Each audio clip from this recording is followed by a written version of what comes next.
In this video, you're gonna learn how to retrieve data from objects and also how to change data in objects using both the dot and the bracket notation.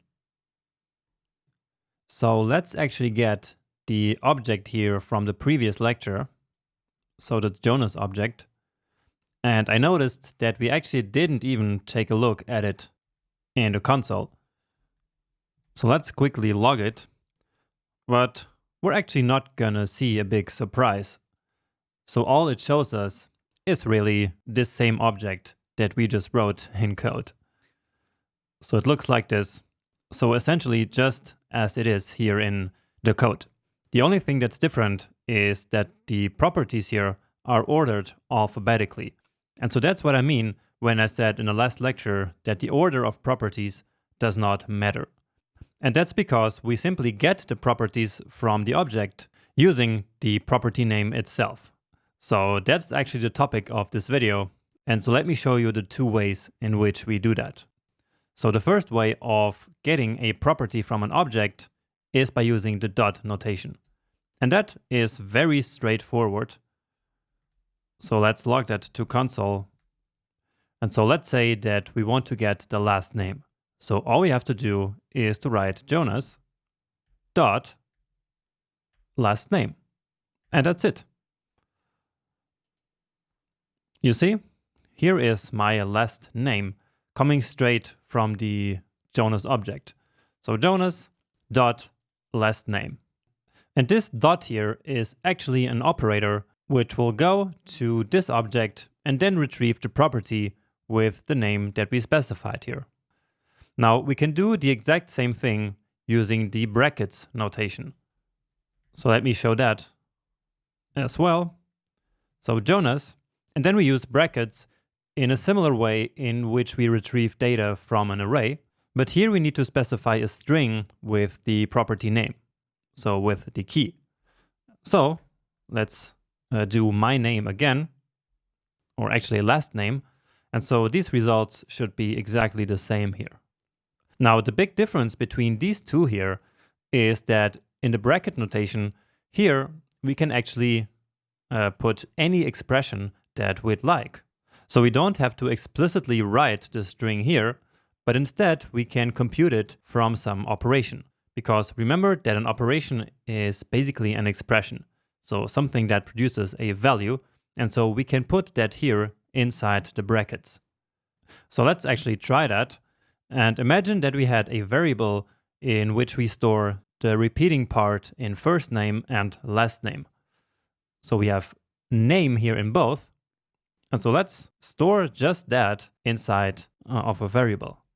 And you will see my point here in a second. This will all make sense, trust me. So name key, and then just name. So again, that's the repeating part in these two property names. And now we can use that variable to get both the first and the last name. So console.log, and then Jonas, brackets. And so now here we can insert the expression. So let's create a string first and concatenate it with name key. And here we could have built this string using a template literal, but in this case, it's not really necessary. So let's just copy this and then also last. So what will happen here is that as JavaScript sees this line of code, it will start by executing this plus operation, and so it will create the string first name. And then it will go to the Jonas object and retrieve that property. And the same for the last name here in the second line of code. And so that's how we get Jonas and Schmettmann. And doing something like this is more common than you might think. And so that's why it's important that we understand that in the square brackets, we could put any expression here. Okay? Now the same thing would not work with the dot operator or the dot notation. So we cannot write Jonas dot and then this here, for example. This would not work at all. So an unexpected string. And so that's the reason why we need the brackets notation. In dot notation, we have to use the real final property name and not a computed property name. So, for example, this one. This one is a real property name as it appears in the object. And so that's why it works here in this case. So, in what situations should we use the dot notation, and when do we have to use the brackets notation? And I kind of already replied to that, but this is just to recap. So when we need to first compute the property name, like we did here with the first and last name, then of course we have to use the bracket notation. In any other case, just use the dot notation, which looks a lot cleaner and is also easier to use. Okay? And now to make the need for the bracket notation even more clear, let me show you another example, which I think is going to be really fun. So let's say that we don't know yet which property we want to show.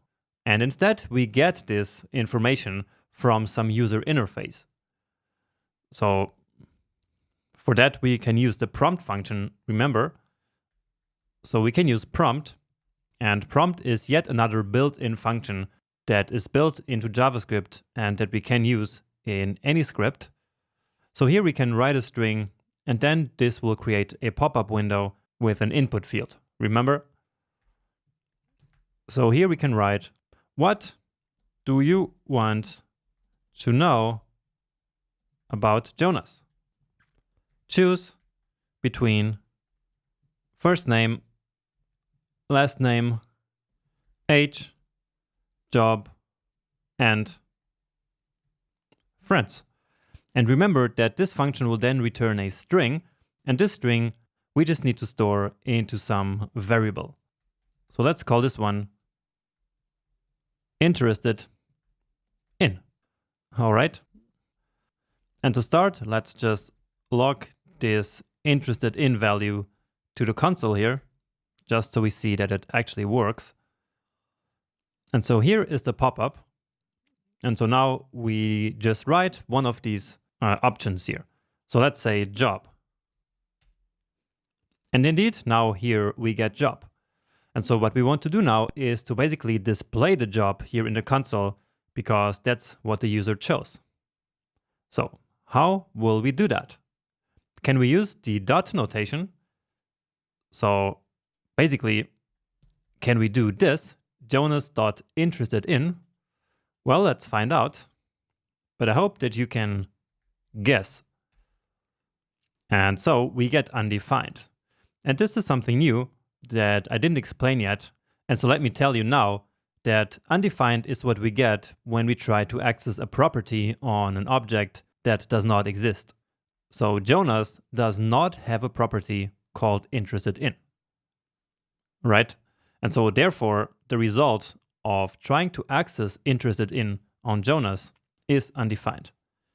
Now, what we need to do here is, instead of the dot notation, use the brackets notation, because then we can put any expression here, which in this case will be interested in. And so JavaScript will now come here and replace interested in with the actual value of the variable, and then that's the one that will be looked up on the Jonas object. So let's try that again. And now, when I say job, we get the correct result. Great. And I hope that you did understand the big difference between using the dot notation and the bracket notation, and why the bracket notation gave us the correct result. So again, it's because basically this expression that we put here between these brackets will get evaluated. And then this one here is job. Now, of course, we can also pass in something else, so something that is not here. For example, let's try to access the location, and then again we get undefined. And once more, that is because there is not a property called location on the object. So let's actually handle that using some knowledge that we already have. So we know that undefined is a falsy value, right? And so we can use that to our advantage now and create some logic that will print a custom string whenever the user tries to access a property that doesn't exist. So let's do that. And we can say, if Jonas brackets interested in, then log that to the console. So basically this. And again, I'm using now the option and arrow down to move this line. And so if this value exists, then it is a truthy value because it is not undefined. And so any string that is not empty or any number that is not 0 will then trigger this code block here to be executed. Now, if one of these properties was actually empty or 0, we would then go to the else block, but let's not account for that here in this case. Let's say that doesn't happen. All right. So in case that the value does not exist, so for example with location, we then get undefined. And so in this case, Jonas interested in is undefined, which is false. And therefore we would go to the else block. And so let's say something like wrong request. And then we can repeat this sentence here. So let's try that again here. So location, and now we get wrong request. But if we try something that exists, then we get that result. Great. So I think this was a fun little experiment here. And yeah, I hope you liked that. And now that you know how to retrieve elements from an object, let's also learn how to use both the dot and the brackets notation to add new properties to the object. So that's pretty straightforward. So all we have to do is Jonas dot, and now let's actually use location and set it equal to something. So to some value. So I'm located in Portugal. And so that's how we use the dot notation. And then we can also, of course, use the brackets notation just the same. So let's say my Twitter handle here, which is @Jonas Schmettmann with just one N. And you should definitely check that out. And now just to see that it worked, let's log it to the console one final time. And okay, it's asking us for the field name again. But anyway, now we have the location and the Twitter here as well in the object. And of course, here we could put any expression just like before. So it works in the exact same way. All right. And that's how we use the brackets and the dot notation. Now, finally, I have one small challenge for you that you can just do right now here at the end of this video. And so what I want you to do is to write a sentence like this one that I'm going to show you now, but in a dynamic way. So let's just write challenge here. And so I want you to write, Jonas has 3 friends and his best friend is called Michael. So here we suppose that the first friend in the array, so in the friends array, is the best friend. Okay, and for the record, I do have more than 3 friends, but of course here we need to keep it all very simple. So again, I want you to write this sentence, but without hard coding any of these values. So what you need to get from the object is this value, and this value.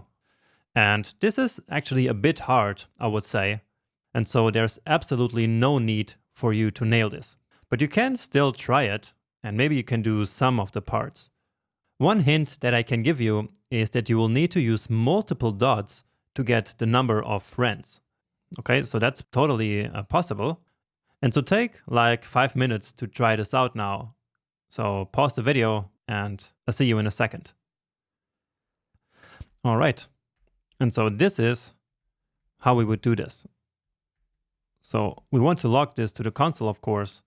And so we're starting with the name. And this one is probably the most straightforward one. So that's just Jonas.first name. So that is where the name is stored. Then has, and then the number of friends. So the friends are stored in Jonas.friends. Now, do you remember how to get the number of elements in an array? It is by writing the array .length, right? And so let's do that. So Jonas.friends, and so this is our array, right? And so on this array, we can now ask for the length. And so basically you can see here that length is also a property that is available on all arrays. So it's a property that we don't define ourselves, but it's automatically available. But now that you know about the dot notation, you can also start to understand that the dot length is just a property that is available on all arrays. And so that's what we're doing here. So again, we have an array, which is this one. And on there, we can simply then request dot length. Okay, let's continue the sentence now. And his best friend is called, and now we need to simply get the first element from the array. And so that's again Jonas.friends. And now remember, we get the first element of an array using square brackets 0. And that's it. So once more, this here is simply an array. And so we learned that to take the first element, we just use square brackets with 0. So in a sense, on arrays, we also have the brackets notation. Okay, so let's just test this. And again, this annoying pop-up. But indeed, Jonas has 3, and we're just missing the friends here. So friends, and his best friend is called Michael. So just what I had written here as a template. Now in terms of operator precedence, let's quickly check out why it actually works this way. So with the dots here. Because remember, as I said, the dot operator here is really just that. It's just an operator. And the same goes for the brackets. So I will again Google MDN operator precedence. But the link to this table is also on the resources pages on my website. And the link to that one is right in the first text lecture of the course. But anyway, here we have the dot notation, which here is called member access. And then we have the brackets notation, which is here called computed member access. And so the computed is because, as I mentioned multiple times now, because we can compute the property names that we want to access. Now what matters here is that they both have a really high priority and both are left to right. And so that's why all of this works. So we have 2 dots here. So Jonas.friends.length, and they are executed left to right. And therefore, the first thing that JavaScript does is Jonas.friends. And so essentially, this will then be replaced with the array. And then on that array is where the dot length is then applied. And the same thing here. So first, Jonas.friends is done. And then this one is also left to right. And so from there, we take element number 0. Okay, so there's no magic involved here. There is rules for everything, and everything makes sense. And again, you don't need to memorize this here. With time, all of this will become second nature to you.